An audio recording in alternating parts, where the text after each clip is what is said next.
सभी प्रिय दर्शकों को सुप्रभात, नमस्कार।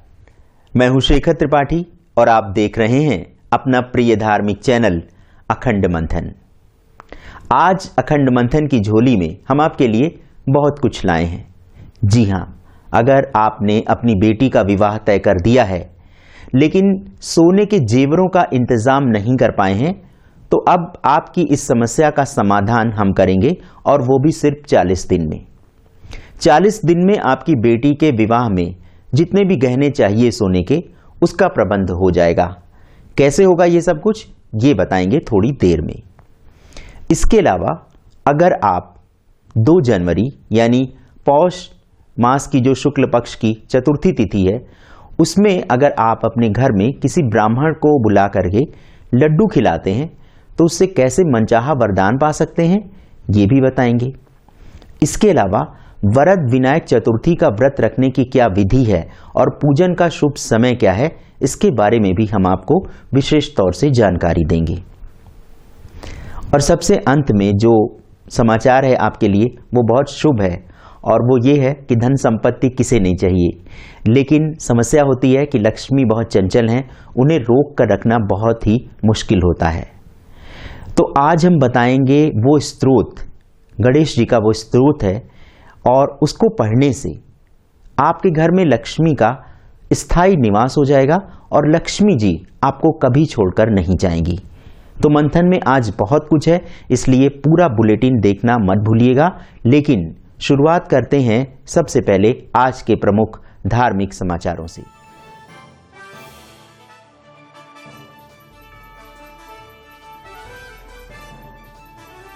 पौष शुक्ल चतुर्थी यानी 2 जनवरी को रखा जा रहा है विनायक चतुर्थी व्रत।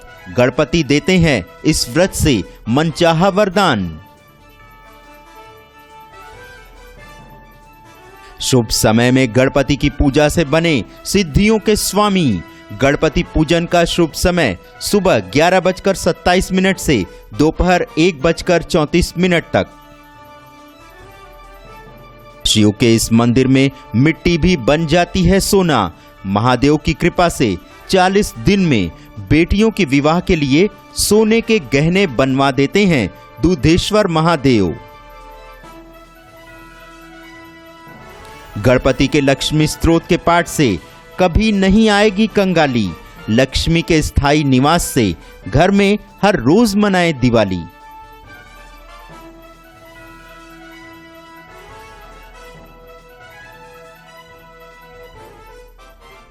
तो धार्मिक समाचारों की सुर्खियां देख करके आपके चेहरे पर तो मुस्कान बिखर गई होगी। जी हाँ, ऐसा हो भी क्यों ना। आज मंथन की झोली में इतना कुछ है कि आप समेटते समेटते थक जाएंगे। लेकिन आगे बढ़ने से पहले आज के दिन का पंचांग देख लेते हैं। 2 जनवरी का पंचांग क्या कहता है, पहले एक नजर पंचांग पर।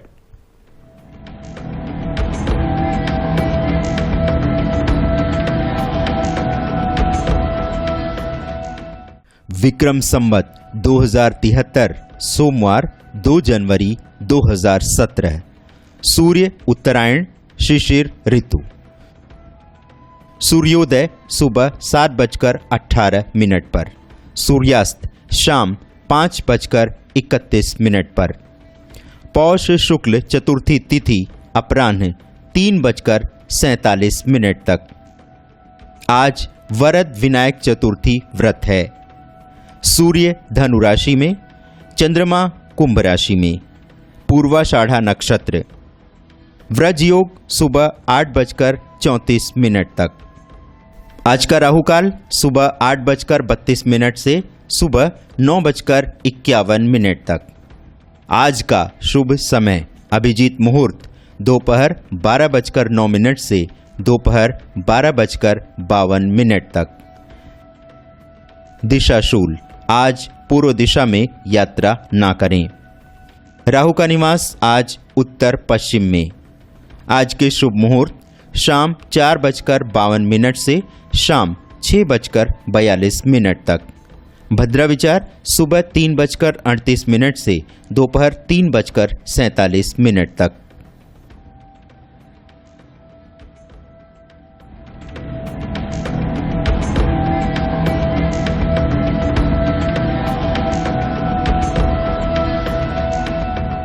तो आज के दिन का पंचांग आपने देख लिया। अब आपको पता चल गया होगा कि दिन में आपको कब क्या क्या करना है। इसके बाद हम आपको वरद विनायक चतुर्थी व्रत के बारे में बताने जा रहे हैं। वरद विनायक चतुर्थी क्या है और इससे कैसे आप अपनी मनचाही इच्छा पूरी कर सकते हैं, पहले हम आपको ये बताते हैं। क्योंकि चतुर्थी तिथि जो है वो भगवान गणेश की प्रिय तिथि है और चतुर्थी माता को भगवान श्री गणेश ने वरदान दिया था कि जो भी उनका व्रत करेगा उसकी सारी इच्छाएं वो स्वयं पूरी कर देंगे। तो पहले देखिए वरद विनायक चतुर्थी व्रत की विस्तार से विधि।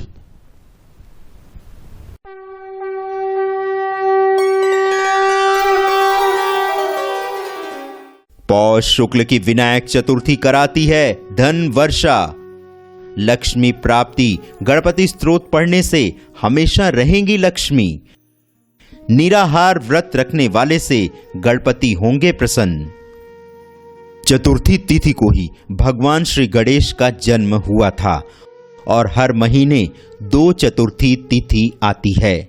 शुक्ल पक्ष की चतुर्थी को विनायक चतुर्थी और कृष्ण पक्ष की चतुर्थी को संकष्टी चतुर्थी कहा जाता है। पौष शुक्ल में पड़ने वाली चतुर्थी तिथि भी विनायक या वरद चतुर्थी के नाम से प्रसिद्ध है। इस दिन आप भगवान गणपति से जो चाहें वो वरदान मांग लें। कहा जाता है कि विनायक या वरद चतुर्थी वरदान देने वाली चतुर्थी तिथि है। तो अगर आप भी अपने घर में लक्ष्मी जी का स्थायी निवास चाहते हैं तो पौष शुक्ल की वरद चतुर्थी का व्रत रखें कुछ इस तरह। सबसे पहले देखिए पौष चतुर्थी को गणपति पूजन का शुभ मुहूर्त क्या है। विनायक चतुर्थी में श्री गणेश की पूजा का शुभ समय है सुबह 11:27 से दोपहर 1:34 तक। कैसे रखें विनायक चतुर्थी व्रत।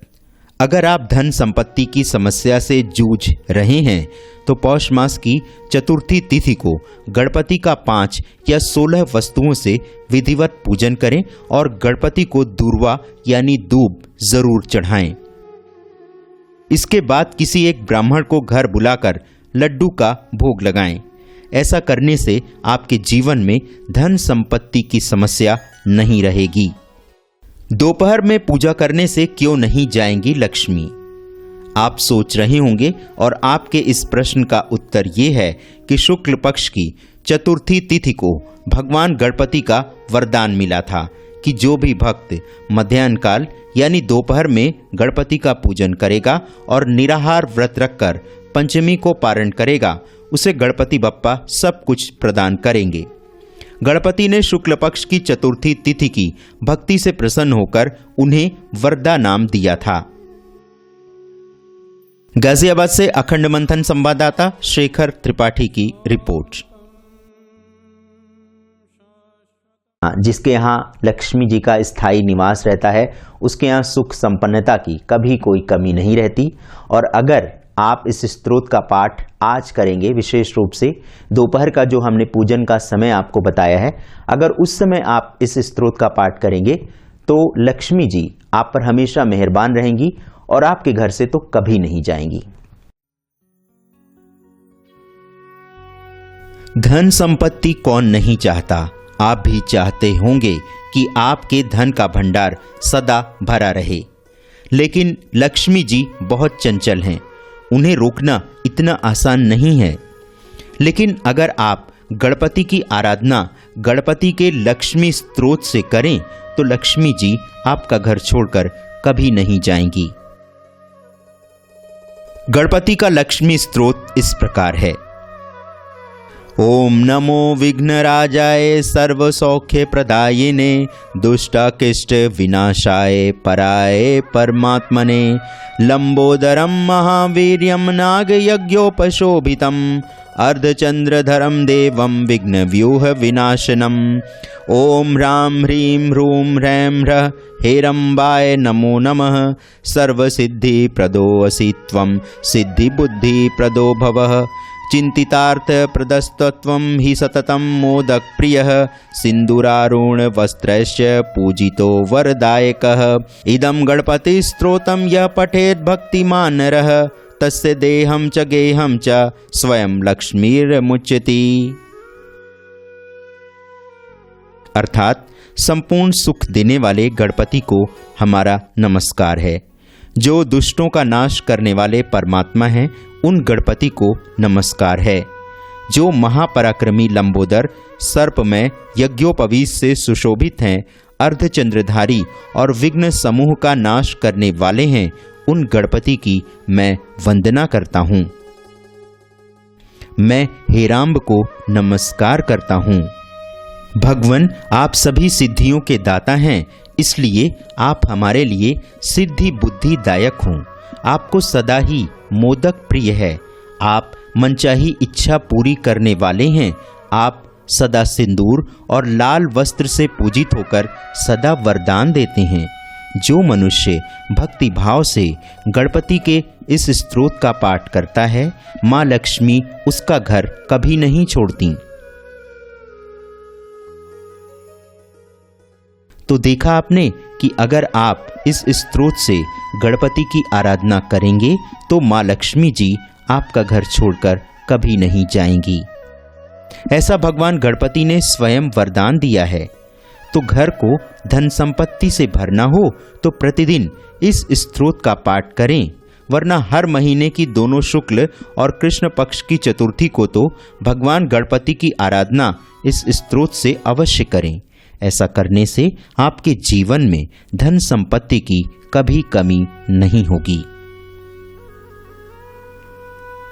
नोएडा से अखंड मंथन संवाददाता शेखर त्रिपाठी की रिपोर्ट।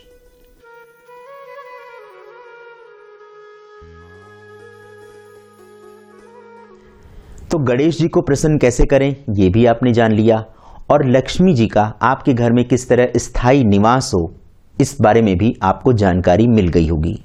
लेकिन जैसा कि हम आपको कार्यक्रम के शुरुआत में बता चुके हैं कि अगर आपने अपनी बेटी का विवाह तय कर दिया है लेकिन सोने के जेवरों का इंतज़ाम अभी तक नहीं कर पाए हैं, तो उसका इंतज़ाम हो जाएगा महज 40 दिनों में। हम ये आपको पहले बता चुके हैं, लेकिन 40 दिन में सोने के जेवरों का प्रबंध होगा कैसे, इसके लिए हम आपको ले चल रहे हैं गाजियाबाद के दूधेश्वर नाथ के मंदिर में। जी हाँ, इस मंदिर के बारे में ये कहा जाता है कि इस मंदिर में मिट्टी भी सोना हो जाती है।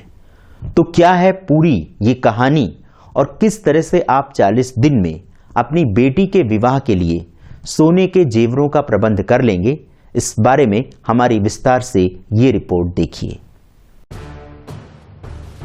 मिट्टी से सोना बन जाता है यहाँ। को जो है यहाँ पर जो गिट्टक बनाते, गिट्टक जो होती है वो चिलम पीते थे। चिलम पीने के बाद उस गिट्टक को निकाल के देते थे, दे के सुनार के वहां जाओ तो सोने की हो जाती थी। गाजियाबाद के दूधेश्वर महादेव बरसाते हैं सोना। तो आज भी यहाँ पर श्रवण की साधना और यहाँ पर जो सोना प्राप्त भी होता है। 40 दिन में बन जाते हैं बेटियों के विवाह के लिए सोने के गहने। कन्याओं के विवाह में बहुत से सोने की जरूरत पड़ती है, तो बहुत से लोग आकर 40 दिन का यहाँ पर दीपक जलाते हैं भगवान के वहाँ। दूधेश्वर महादेव के यहाँ से गया था लंका बनाने के लिए सोना। ऐसी सोने बनाने की कला कुछ ऐसे साधुओं के पास में, कुछ ऐसी रसायन तंत्र रसायन शास्त्र था उनके पास में। और रावण ने भी यहाँ विशेष रूप से जब साधना किया तो उसके मन में था कहीं कहीं कि सोने की लंका बनानी है। सुनारों के यहाँ की बिक्री भी बढ़ाते हैं गाजियाबाद के दूधेश्वर महादेव। गाजियाबाद के सुनार यहाँ पर है और यहाँ उनका प्रतिदिन भगवान का पूजा करके जाते हैं, तभी उनका सोना बिकता है। सोने की वर्षा करने वाले हैं गाजियाबाद के दूधेश्वर महादेव। कहा जाता है कि यहाँ भगवान शिव स्वयंभू रूप में प्रकट हुए थे और रावण के पिता और स्वयं रावण ने यहाँ आराधना की थी। रावण की तपस्या से प्रसन्न होकर भगवान शिव ने उन्हें क्या दिया, सुनिए मंदिर के महंत श्री नारायण गिरी जी महाराज क्या बताते हैं। तो ऐसी सोने बनाने की कला कुछ ऐसे साधुओं के पास में, कुछ ऐसी रसायन तंत्र रसायन शास्त्र था उनके पास में। और रावण ने भी यहाँ विशेष रूप से जब साधना किया तो उसके मन में था कहीं कहीं कि सोने की लंका बनानी है। तो सोने की लंका बनानी है तो सोना यहाँ से जो है, जो यहाँ की साधना से, तो श्रवण साधना जो है, ये शिवलिंग भी हरण्य गर्भ में है, मतलब सोने के गर्भ में। जो गाय का थन है वो सोने का बना हुआ है और उसके अंदर में, उसके गर्भ में ये शिवलिंग विद्यमान है।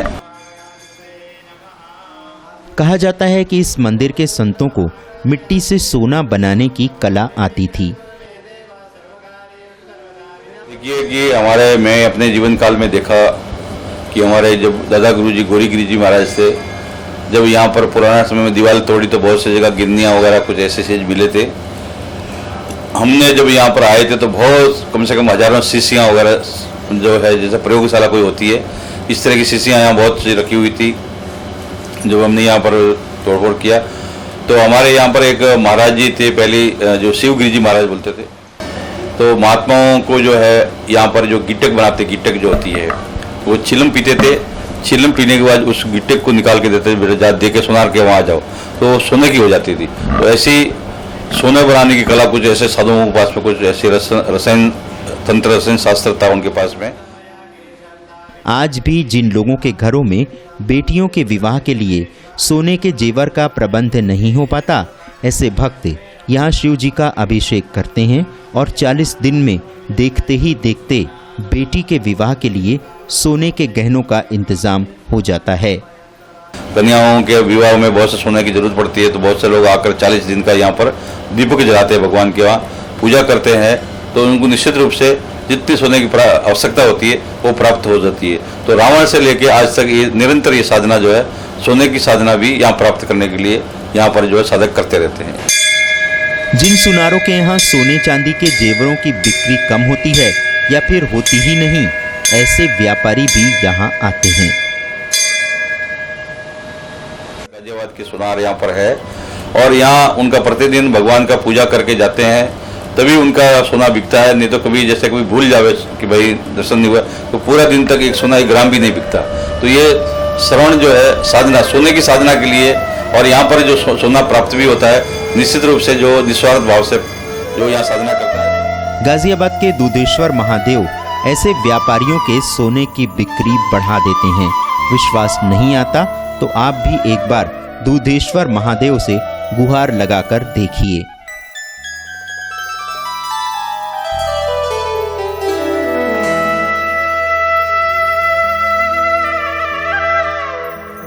तो रावण से लेके आज तक ये निरंतर ये साधना जो है, सोने की साधना भी यहाँ प्राप्त करने के लिए यहाँ पर जो है साधक करते रहते हैं।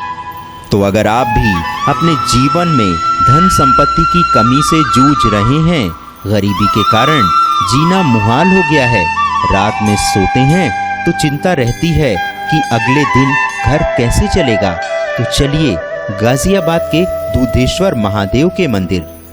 ये मंदिर गाजियाबाद में प्रताप विहार के पास गौशाला फाटक के पास है। गाजियाबाद के तो सारे व्यापारी इन्हीं की कृपा से फल फूल रहे हैं। क्या आप नहीं चाहते कि आपको भी मिले उतना सोना जितना सोना दूधेश्वर महादेव ने प्रसन्न होकर रावण को दिया था? अगर हाँ तो चलिए अब देर मत करिए, आपका भाग्य दूधेश्वर मंदिर में जाते ही खुल जाएगा। और यहाँ के महंत नारायण गिरी जी के अच्छे स्वभाव और प्रबंध का तो कहना ही क्या।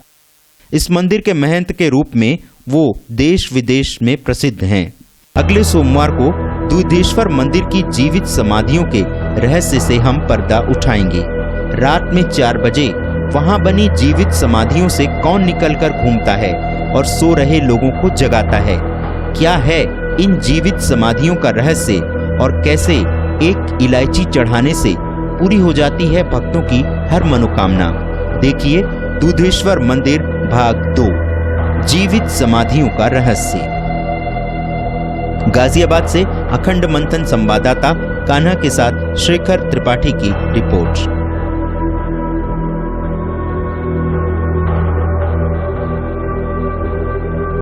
तो गाजियाबाद के दूधेश्वर मंदिर से आप हमारी ये रिपोर्ट देख रहे थे और हम देख पा रहे हैं कि हमारे उन दर्शकों के चेहरे खुशी से खिल गए हैं जिन्होंने बेटी का विवाह तो तय कर दिया था लेकिन गहनों का इंतजाम नहीं कर पाए थे। तो दर्शकों, आस्था और विश्वास के साथ ही हम जीवन में आगे बढ़ते हैं।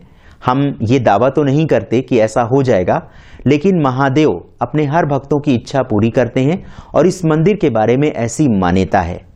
तो आप एक बार आजमा कर देखें ज़रूर, और अगर शिव जी प्रसन्न हो गए तो सोने के गहनों का ही क्या, बहुत सारी चीज़ों का प्रबंध कर देंगे, ऐसा कहना है यहाँ आने वाले भक्तों का। तो आज का हमारा अखंड मंथन आपको कैसा लगा, हमें अपनी राय भेजिए akhandmanthan@gmail.com पर। इसके अलावा आप हमसे फ़ोन पर भी संपर्क कर सकते हैं। जल्दी ही हम अपनी हेल्पलाइन सेवा भी शुरू करने जा रहे हैं। इसके अलावा आप हमारे फेसबुक पेज और ट्विटर पेज से भी जुड़ सकते हैं और अपनी राय दे सकते हैं। अगर आपको हमारा कार्यक्रम पसंद आ रहा है तो आप हमारा चैनल भी सब्सक्राइब कर सकते हैं। लेकिन दर्शकों, हम आपसे इतना अनुरोध करना चाहेंगे कि पहले हमारे कार्यक्रम की जो विषय वस्तु है इसको ध्यान से देखें, और अगर इसमें आपको कहीं से कोई कमी नज़र आ रही है तो आप अपने सुझाव हमें निसंकोच भेज सकते हैं, और इसीलिए हमने आपको अपना ईमेल आईडी बताया है। इस पर आप हमें संपर्क कर सकते हैं और जल्दी ही हम आपके लिए हो सकता है कि मकर संक्रांति तक हम आपके लिए हेल्पलाइन सेवा भी शुरू कर दें, जिसमें आप अपनी कई तरह की समस्याओं का समाधान भी पा सकते हैं। तो हो सकता है 15 जनवरी तक हम आपसे संपर्क करने के लिए अपनी फ़ोन लाइन भी खोल सकते हैं। तो इसी के साथ आज के कार्यक्रम में बस इतना ही। अगले दिन आपसे फिर मिलेंगे, तब तक के लिए नमस्कार। आपका दिन शुभ हो।